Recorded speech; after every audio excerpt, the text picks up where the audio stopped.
Hi అండి, అందరూ ఎలా ఉన్నారు? Welcome back to Diya sweet home. ఈరోజు వీడియోలో తెలంగాణ స్పెషల్ వంటకం అనపగింజలతో కుడుములు ఎలా తయారు చేసుకోవాలో చూద్దాము. ఈ అనపకాయలు సీజన్లో మాత్రమే దొరుకుతాయి కాబట్టి ఈ అనపగింజల కుడుములని ఒకసారి తప్పకుండా ట్రై చేయండి. ఈ అనపగింజల కుడుముల కోసం ముందుగా అనపకాయలను తీసుకొని అనపకాయలని ఈ విధంగా గింజలన్నీ ఒలిచిపెట్టుకోవాలి. ఆ తర్వాత ఇలా ఒలుచుకున్న గింజల్ని ఏదైనా కప్పు సాయంతో కొలిచిపెట్టుకోండి.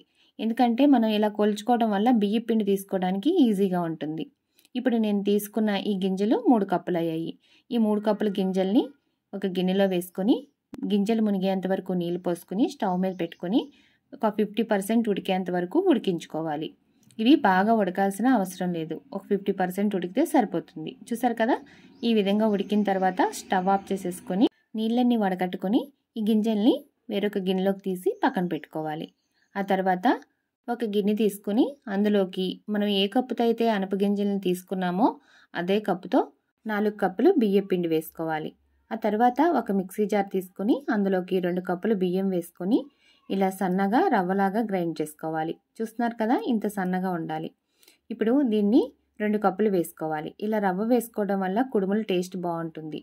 3 కప్పుల అనపకాయ గింజలకి 4 కప్పుల బియ్యం పిండి, 2 కప్పులు బియ్యం రవ్వ వేసుకున్నాము. మొత్తం కలిపి 6 కప్పులు వేసుకుంటే సరిపోతుంది. ఇప్పుడు ఇందులోకి 1 స్పూన్ జీలకర్ర, అలాగే ఒక గుప్పెడు పచ్చిమిరపకాయలని మిక్సీ జార్లో వేసుకుని అందులో తగినంత ఉప్పు వేసుకొని ఇలా మెత్తగా గ్రైండ్ చేసుకోవాలి. ఇప్పుడు ఈ పేస్ట్ని 2 టేబుల్ స్పూన్స్ వేసుకోవాలి. పచ్చిమిర్చి పేస్ట్ అనేది కారానికి తగినట్లుగా వేసుకోవాలి. ఇప్పుడు ఇందులోకి కట్ చేసి పెట్టుకున్న కొత్తిమీర 1 గుప్పెడు, అలాగే ఒక 2 గుప్పెళ్ళు కట్ చేసి పెట్టుకున్న ఉల్లికాడలు కూడా వేసుకుని కొంచెం కరివేపాకు వేసుకుని వీటన్నిటిని బాగా కలుపుకోవాలి. ఇవన్నీ ఇలా మిక్స్ చేసుకున్న తర్వాత ఇందులోకి మనం ముందుగా ఉడకపెట్టి పెట్టుకున్న అనపగింజలను కూడా వేసుకోవాలి. ఈ అనపగింజలు వేసిన తర్వాత ఒకసారి బాగా పిండిని కలుపుకొని ఆ తర్వాత ఇందులోకి కొంచెం వేడి నీళ్ళు పోసుకొని కలుపుకోవాలి. వేడి నీళ్ళు అనేది కొంచెం కొంచెం వేసుకుంటూ పిండిని ఈ విధంగా కలుపుకోవాలి. ఒకేసారి నీళ్ళన్నీ వేయకండి. ఇలా స్పూన్ తోటి పిండిని ఒకసారి మిక్స్ చేసుకొని ఆ తర్వాత మరికొంచెం వేడి నీళ్ళు పోసుకొని మరొకసారి కలుపుకొని ఆ తర్వాత చేతితోటి బాగా కలుపుకోవాలి. ఇలా కలుపుకున్న తర్వాత పిండి మొత్తాన్ని ఒకేసారి నీళ్ళు పోసి తడపకుండా కొంచెం పిండి తీసుకుని అందులోకి సరిపడా నీళ్ళు వేసుకుని పిండిని ఈ విధంగా ముద్దలా చేసుకోవాలి. పిండి ముద్ద అనేది పల్చగా ఉండకూడదు, మరీ గట్టిగా కూడా ఉండకూడదు. ఇప్పుడు నేను వీడియోలో చూపించిన విధంగా ఉండాలి. చూసారు కదా, పిండిని ఈ విధంగా తడుపుకోవాలి. ఇప్పుడు కొంచెం పిండి ముద్ద తీసుకుని ఇలా రౌండ్గా కుడుముల్లాగా ఒత్తుకోవాలి. చూస్తున్నారు కదా, నేను ఇప్పుడు వీడియోలో చూపించిన విధంగా కుడుములు చేసుకోవాలి. ఇదే విధంగా మిగతా పిండితో కూడా కుడుములు రెడీ చేసి పెట్టుకోవాలి.